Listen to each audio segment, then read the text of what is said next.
¿El que los científicos hayan logrado crear un conejo que brille en la oscuridad es algo positivo?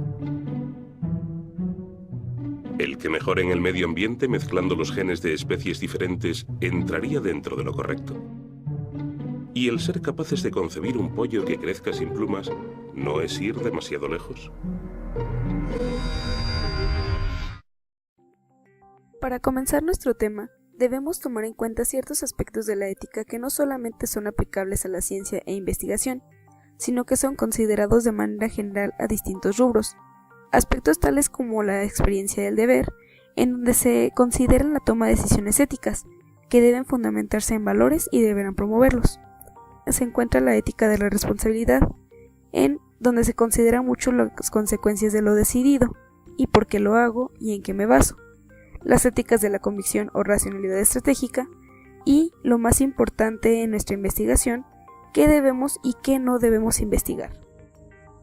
¿Considera como necesidad el uso de animales como objeto de experimentación? Es necesario. Algunas veces se intenta usar robots o simuladores, pero nunca tienes toda la información exacta, a menos que sea un ser vivo, de preferencia. Considerando los avances que se han obtenido de estas prácticas, que es como la experimentación con obtención de vacunas y los estudios fisiológicos, ¿cree que es necesario o recomendable que se deba seguir llevando a cabo la experimentación con animales? Pues de hecho se sigue llevando a cabo, porque si tú necesitas probar una vacuna y ver qué tantos anticuerpos te va a generar, una máquina no te puede generar los anticuerpos, o un programa de computadora no te puede simular ese proceso biológico, porque realmente tienes que ver en un ser vivo qué es lo que pasa. Algo como eso, por ejemplo, o una reacción alérgica contra un medicamento no la puedes medir en una máquina. Sí, porque tiene que ser un ser vivo. Porque tiene que ser un ser vivo que tenga células susceptibles, etcétera, y entonces hay ciertas cosas que sí se pueden hacer con máquinas, con simuladores de computadora, pero hay cosas que no. Entonces serían como unas alternativas, entre comillas, para ciertas cosas, sí. Ahora, en el ámbito de la ciencia, de manera histórica se consideraba a los científicos como éticamente neutros, ya que solo aspiraban al conocimiento, lo que se conoce como el mito del científico puro. El científico era alguien con inteligencia, capaz de deducir cosas a partir de las ideas a las que accedía. Además, la ciencia se deducía en dos partes, la de la sabiduría y luego la técnica, que era la aplicación con prudencia del saber. Era conocido como aplicar lo teórico a la realidad. La ciencia, ya considerada como neutra, se cuestiona en distintas posturas, tales como los planteamientos restriccionistas, que señalan a la ciencia como algo objetivo y neutro, en lo que se refiere a no meterse a las cuestiones de valor. A su vez, se ha tenido también la idea de que la ciencia debe comprometerse con la ética. El científico entonces debe resguardar cierto compromiso con los valores y con lo que se debe y no se debe hacer. Con esto, se pueden dar distintos ejemplos de cómo la ciencia se ha utilizado de extremo a extremo, desde nuevas maneras de curar enfermedades y padecimientos, hasta la creación de armas de poder masivo. ¿Considera que el fin justifica los medios? En algunas ocasiones sí, si hablamos de las cosas de animales, sí. Todas las operaciones que son de trasplante de hígado, de corazón, de córnea, todo se hizo primero en animales, no en una persona, para ver si funcionaba. Entonces, cuando un médico quiere hacer trasplantes tiene que estar bien seguro, pero cuando sale una operación nueva o una técnica nueva, todo lo que hay nuevo se prueba primero en perros, por ejemplo. Pero si por alguna cosa el perro se muere en la operación, es mejor que se muera el perro y no que se muera una persona. Aun cuando hay personas que firman un consentimiento de que quieren ser objeto de experimentación, aún así no está para todo mundo eso. ¿Cuál es su opinión con respecto a la experimentación con animales? La experimentación con animales ya tiene muchos años y es favorable. Generalmente, si se utilizan maniquíes, como últimamente algunas asociaciones protectoras de los animales, en el caso de algunas cirugías que enseñan a los estudiantes, pero los maniquíes no sangran. Entonces, a la hora de las prácticas quirúrgicas, cuando se va a enfrentar el estudiante, es muy diferente. Si es necesario trabajar con seres vivos, lamentablemente. Sin embargo, el uso de animales vivos conlleva a una mejor atención por parte de los formadores, principalmente de médicos veterinarios o optimistas. Entonces, sí, es mejor trabajar con seres vivos que con muertos o maniquíes, definitivamente.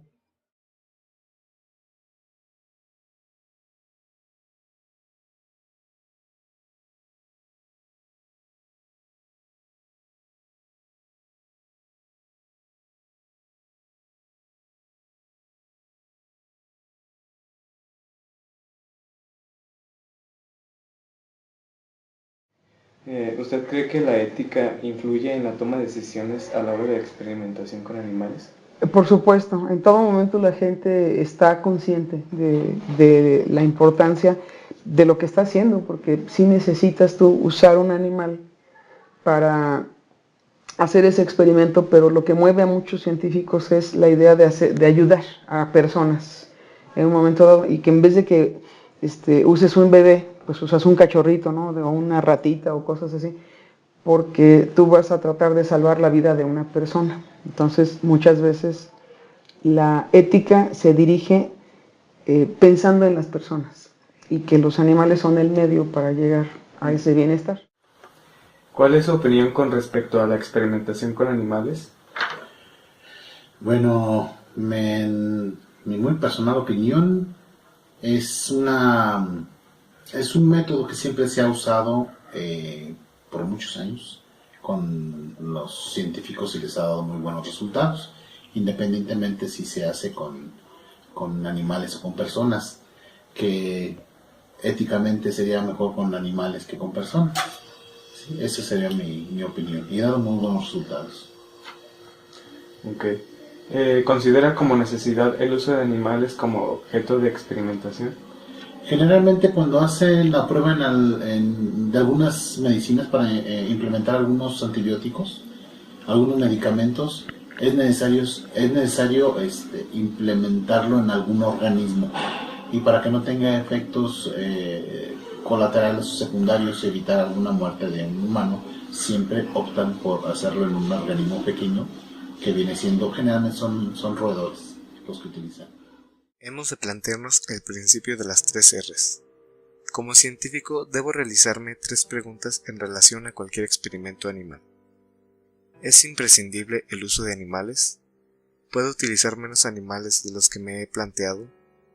¿Puedo realizar los experimentos de manera que no provoquen sufrimiento ni dolor a los animales? Este es el principio de las 3 R's de Russell y Burch: reemplazo, reducción y refinamiento. Reemplazo. El reemplazo se define como la búsqueda de técnicas alternativas que puedan aportar el mismo nivel de información que el obtenido en procedimientos con animales y que no impliquen la utilización de estos. Reducción. Se define como el empleo de cualquier estrategia encaminada a utilizar el mínimo número de animales necesario para alcanzar los objetivos propuestos en el proyecto. Refinamiento. La última R es el refinamiento, que es la utilización de sistemas que permiten disminuir la severidad del daño infligido a los animales. En una investigación científica, al momento de plantear una metodología, debemos considerar cómo alcanzar el objetivo de la investigación y qué es lo correcto y/o responsable al hacerlo. Es así que hay que tener en cuenta tanto la técnica como lo que será el sujeto de experimentación, ya sean seres humanos, agentes biológicos, animales, etc. Por ello, y al ser en su mayoría organismos vivos, se debe valorar la cantidad de daño y con ello apoyarse nuevamente de las éticas de la responsabilidad, teniendo en cuenta principios, valores y quizá muy por encima las posibles consecuencias, pudiendo favorecer las consecuencias positivas. Con todo lo anterior, se une y se fundamenta en los protocolos de investigación, ya que debe tener cierto orden y rigurosidad en conjunto al trabajo de capacitación, que es útil para saber qué se puede prevenir y evitar daños. Es así que al momento de aplicarlo a la investigación de animales, se sabe que a raíz de la fundamentación de protocolos y siguiendo las éticas de la responsabilidad, existe un acuerdo general sobre la capacidad de sufrimiento de animales y la obligación del ser humano de evitar o por lo menos minimizar dicho sufrimiento.